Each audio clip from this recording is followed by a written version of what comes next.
waaw man maa yor lu ñuy wax site et monument historique fële sa direction du patrimoine culturel waaye man tamit man maay ki nga xamante ni man maa yor kaddu bët yi nga xamante ni moom mooy lépp li nga xamante ni dafa aaju si lu ñuy wax patrimoine mondial culturel ak naturel fii ci Sénégal maay bëtu UNESCO ak bëtu état du Sénégal ci mbir yooyu. daje bi lu ko waral tey moom mooy dafa am benn bànqaas bu ñuy wax fonds du patrimoine mondial africain ba nga xamante ni depuis 2006 la ko njiitu réew yi créé woon fële ci Khartoum mooy fu ñuy wax Soudan ñoom bañ ko créé dañu bëggoon xool lan la ñu mën def ndax Afrique moo xamante ni sites yi dañoo bëriwul foofu dañoo bëriwul ci liste du patrimoine africain ñu xool naka la ñu mën a yëkkatee maanaam nombre de sites yoo xamante ni moo fa nekk ndax lu ñu seetlu woon mooy Afrique da ca nekkoon ci ay sites bëriwul woon boo xoolee surtout tubaab bi maanaam li ñuy wax nasaraan yi ak ñi nga xamante ne ñoom ñoo dëkk fële si Asie ñoom ñoo ci ëppoon site moo tax fi mu ne nii ñu ne woon nañoo góorgóorlu pour seet naka la ñu war a xalaatee boole suñuy doole suñuy xalaat ba nga xamante ni Afrique dinañ ko mën a yëkkati ba suñu nombre de sites yi nekk sites yoo xamante ni dañuy bare ci biir liste patrimoine mondial africain tey jii nii ñu ngi ci téeméer ak ñeent fukk ak juróom maanaam 145 sites moom la Afrique am ci liste du patrimoine mondial si loo nga xoolee ba nga xayma ci junne ak téeméer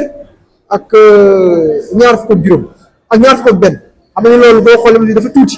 te boo xoolee am na la mis beneen canal ñuy wax patrimoine mondial empirique patrimoine mondial empirique mooy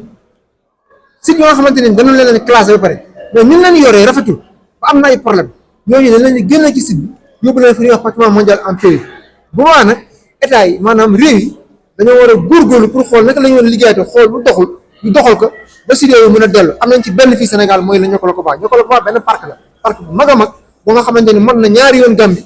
mot na benn yoon ak genn wàll région de Thiès yëpp laa wax maanaam boo jëlee Tivaouane yi boo ko boolee ak ay lépp lu war a mën na ko benn yoon ak genn wàll kon pour woon na leen parc boobu dafa ngande parc boobu dafay couvrir ñetti région maanaam mooy Kolda mooy Tamba mooy Kédougou parc bi dafa yaatu ba nga xamante ni ngande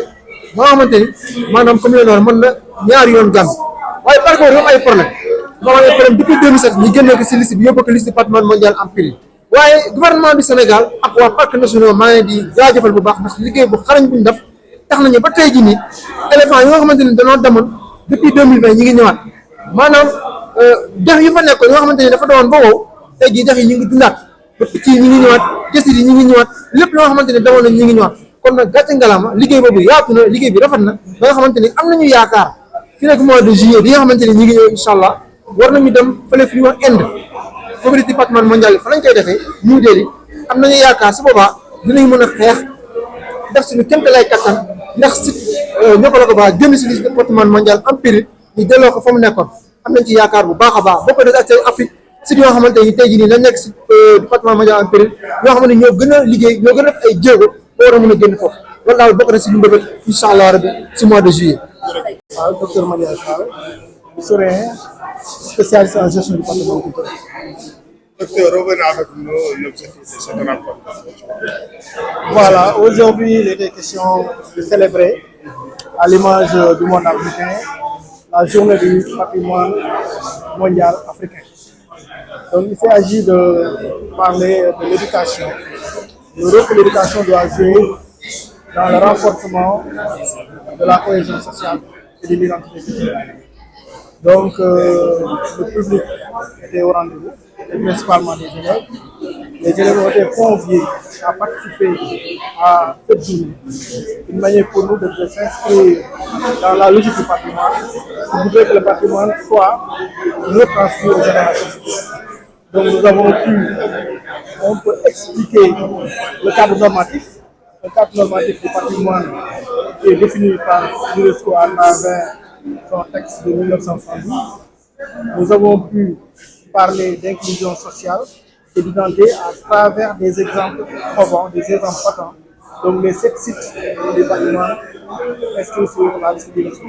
à savoir l'île de Gorée, à savoir les cercles mégalithiques de la Sénégal, à savoir le parc de Niokolo-Koba,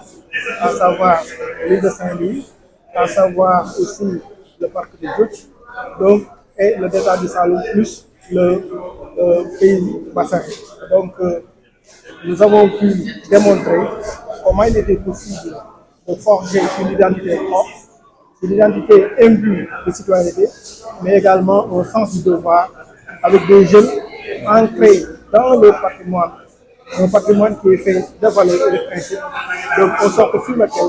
la jeunesse devrait pouvoir s'appuyer pour rebondir et développer le secteur. Donc ça a été l'occasion aussi de faire un plaidoyer à l'ensemble des autorités pour une reconsidération du secteur du patrimoine. Il est temps, à l'image des autres secteurs, de positionner carrément un fonds pour le patrimoine, pour nous permettre non seulement de conserver, mais également d'élargir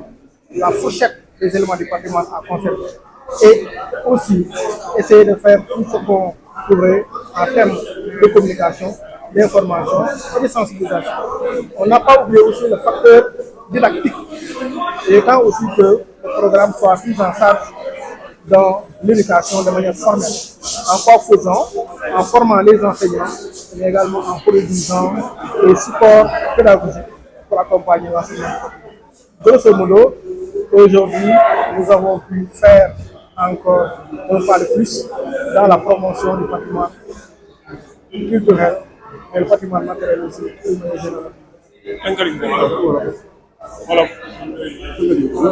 waaw kay maa ngi tudd Mandiaye Fall docteur la ci histoire sama métier mooy liggéey ci lépp lu jëm ci côté patrimoine tey nag dafa nekk journée bi nga xam ne ñoo ko dëkkee ñu tuddee le patrimoine mondial africain tey nag journée bi amoon solo si mooy ñu doon jëmmal lépp loo xam ne ci biir patrimoine bi nga xam ne inscrit ci liste bi nga xam ne mooy liste patrimoine mondial de l'UNESCO donc liste boobu am nañ si ay bërëb yu mel ni Île de Gorée am nañ si bërëb yu mel ni Ndar Île Saint-Louis am na si bërëb yu mel ni Parc Diouf am nañ bërëb yu mel ni les cercles mégalithiques de la Sénégal le parc Niokolo-Koba le détat du Saloum le Pays Bassine li am solo mooy loolu dafa nekk ay koom-koom dafa nekk ay mbir yoo xam ne Sénégal da koo moom xale yi war koo xam parce que ku xamul fi nga jógee doo mën a xam fi nga jógee xale yi xam ko xam ne lii dañ ko jox suñuy maam te war a toppatoo mais également dañ ko war a jox suñu sët may profité nag ci bisu tey bi di ñaan autorité yi di ñaan décideurs yi pour ñu gën a jàppale secteur patrimoine non seulement ñu jàppale leen ñu def ak yeneen secteur yi dugal fa xaalis bari pour ñu mën a sauvegarder suñu site mais également pour ñu mën a yokk gëstu bi pour gën a ñoŋal li jëm ci côté cosaan mais profité waat encore autorités yi surtout au niveau de l'éducation pour ñu jéem a xool nan la ñuy def pour njàngaleen patrimoine bi gën ko yokk ci réew Sénégal yéen tax xale yi gën a xam seen bopp xam suñu jëm mais dañ tax aussi yokk yar bi pour au moins ñu mën a développer Sénégal.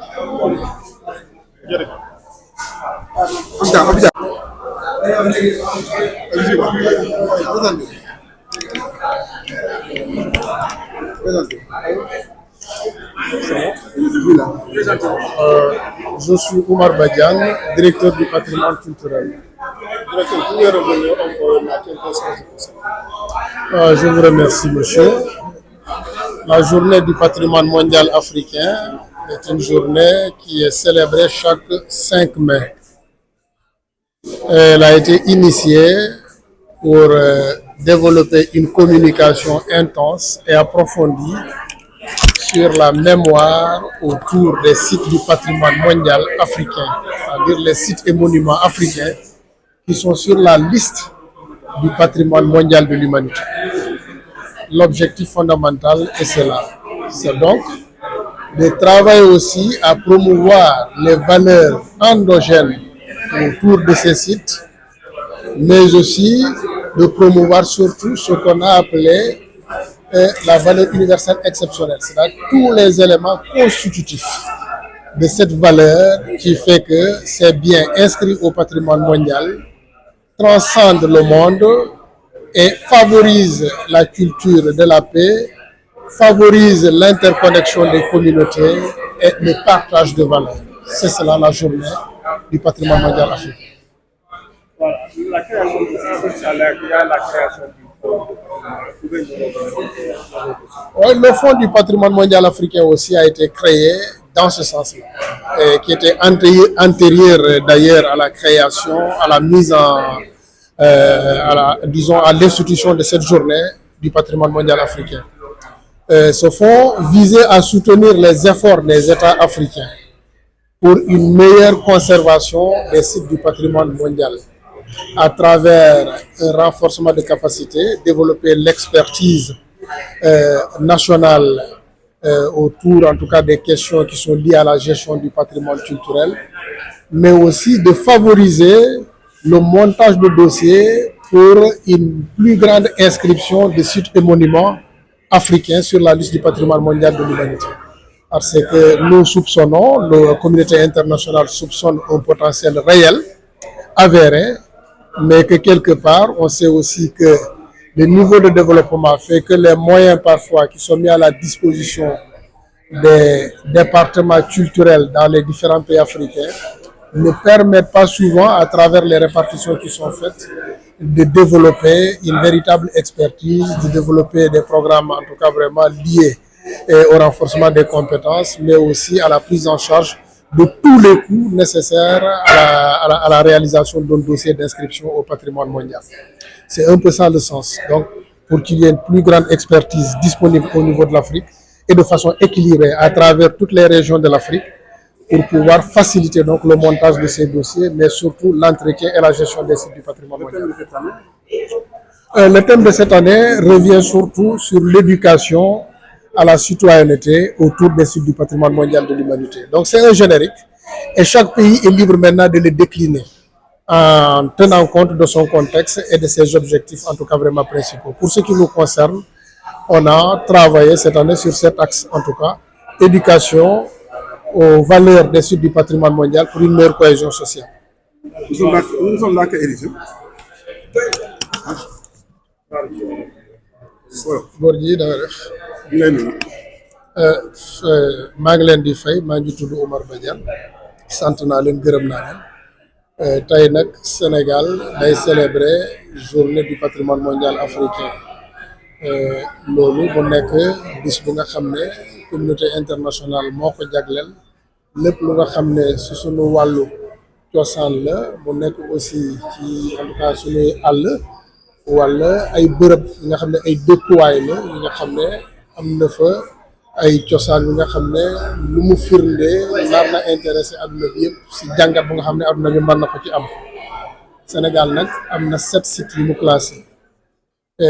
Tey ñuy célébrer journée boobu le 5 lañ ko naroon def waaye comme dafa tombé ci dimanche ñu indi ko tey le 6 di ko célébrer ak gune yi ak xale yi jàngal leen nekk ci site bi xamal leen lu Sénégal classé xamal leen ci leneen yi nga xam ne Sénégal am na ko te am na valeur bi mais lu ci ëpp solo mooy valeur yooyu nga xam ne tey communauté internationale ci yooyu la sukkandiku pour mën a accepter cette inscription au niveau du Sénégal. ñu mën leen gën a fësal ci réew mi mais xool tam nu ñuy fësalee valeurs yooyu ci yeneen sites yi nga xam ne ñu ngi ci biir réew mi te loolu mu nekk ay valeurs yi nga xam ne yokku na diggante bi entre sénégalais yëpp dana gën a xam ñu gën a xamante ñu gën a en tout cas vraiment jëjante ñu gën a en tout cas vraiment jàppalante te loolu réew mi daf ko soxla donc moo tax thème bi cette année mooy di liggéey ci valeurs yooyu pour renforcer la cohésion nationale au niveau du Sénégal mooy maanaam lépp lu nga xam ne dana indi lëkkaloo dana indi manko ci biir réew mi ñu gën ko fësal gën ko doole. Thème bi moom laa jógee wax ni mooy éduquer